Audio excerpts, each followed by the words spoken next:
Halo kawan Puan, kembali lagi di Her Story, program informasi dan edukasi untuk perempuan bersama saya Siti. Her Story adalah program kerjasama Komisi Nasional Anti Kekerasan Terhadap Perempuan atau Komnas Perempuan dengan Kementerian Komunikasi dan Informatika Republik Indonesia. Nah, kawan Puan, hari ini kita sudah kedatangan seorang narasumber. Beliau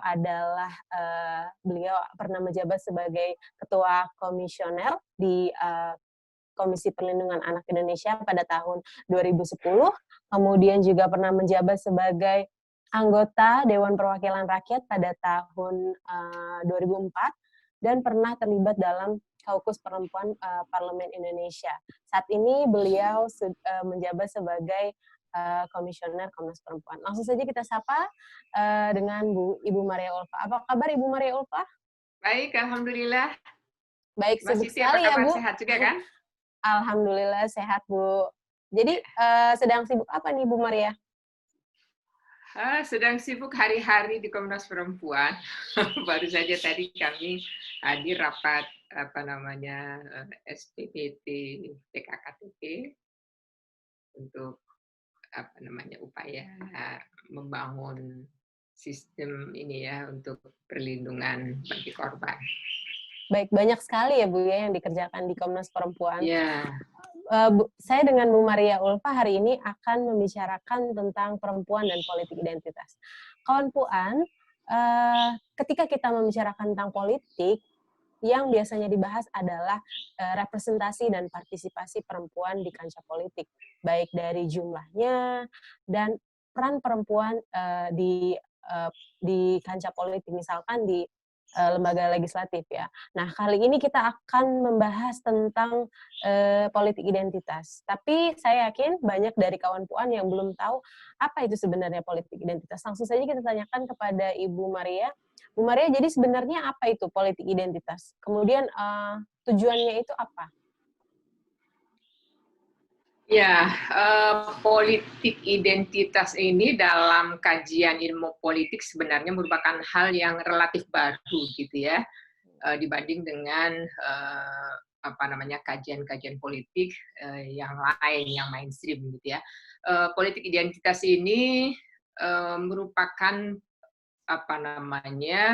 politik yang didasarkan pada kesamaan keanekaragaman bentuk sosial di dalam masyarakat.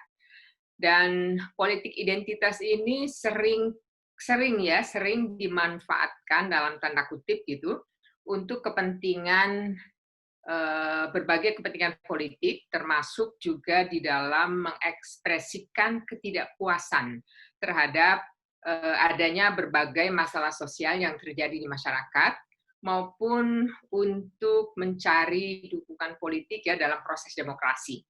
Nah, ini yang terakhir ini dalam tadi yang disebutkan politik untuk berebut kekuasaan, terutama di dalam pemilihan kepala daerah, di dalam pemilihan legislatif dan lain-lain ya, itu biasanya memang ada kecenderungan menggunakan politik identitas ini sebagai sebuah kekuatan gitu. Nah, ini saya kira beberapa contoh yang bisa kita saksikan, misalnya betapa kuatnya pergesekan gitu ya antar dua kandidat, misalnya kalau kita mengambil contoh di DKI ketika pilkada yang lalu gitu ya, antara kelompok pendukung yang mengusung misalnya katakan gubernur yang sekarang Pak Anies gitu ya, dengan kelompok lain gitu yang melakukan penolakan misalnya, itu masing-masing menggunakan pendekatannya ada pendekatan politik identitas gitu, seolah-olah gitu ya ada ketidakadilan, ada hal-hal yang merasa calonnya yang paling kuat gitu, dengan berbagai argumentasi sesuai dengan apa yang menjadi kekuatan politiknya masing-masing gitu. Nah, politik identitas ini basisnya adalah pada keanekaragaman sebenarnya. Jadi dasarnya adalah kesamaan dalam keanekaragaman. Tetapi seringkali kemudian yang dominan gitu dalam praktek perbedaan-perbedaannya ini yang menjadi kekuatan dalam perpolitikannya itu, sehingga seringkali kemudian menimbulkan gesekan-gesekan gitu ya, gesekan-gesekan sosial di masyarakat, bahkan juga konflik misalnya. Nah, ini yang saya kira sebenarnya di luar yang dikehendaki gitu ya dari politik identitas ini. Karena politik identitas itu kalau kita lihat dari konsepnya adalah sebagai konsep dan gerakan yang fokus perhatiannya perbedaan sebagai suatu kategori politik yang utama, tetapi di situ justru dia memiliki kesamaan tujuan untuk membangun kekuatan berdasarkan peta politiknya. Jadi perbedaan ini bisa menjadi kekuatan sekaligus juga bisa menjadi tantangan. Nah, di antaranya misalnya yang seringkali menggunakan politik identitas itu merasa ada ketidakpuasan dalam masyarakat yang bersumber dari ketidakadilan misalnya. Nah, kemudian juga